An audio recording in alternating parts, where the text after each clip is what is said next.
Welcome to Penrose Learning, where we make understanding easy.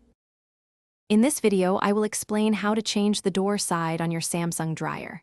First, always prioritize safety by unplugging the dryer from its power source.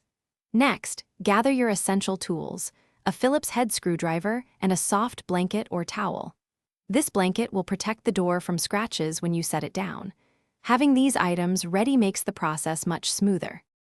With your dryer unplugged, open the door wide to expose the hinge screws.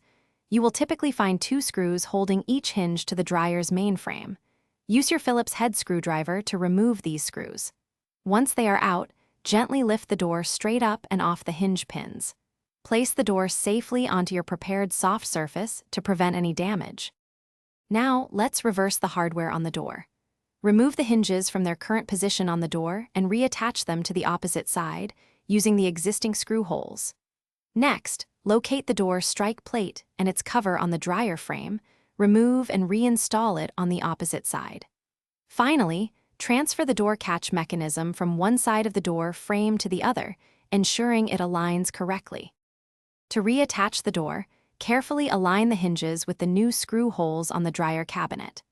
Insert and tighten the 2 hinge screws firmly, making sure the door is level and swings freely. Once secured, open and close the door several times to confirm it latches properly and operates smoothly. This ensures your dryer door is now perfectly reversed for your laundry space. Thanks for watching. If this was helpful, leave a like and consider subscribing. See you next time.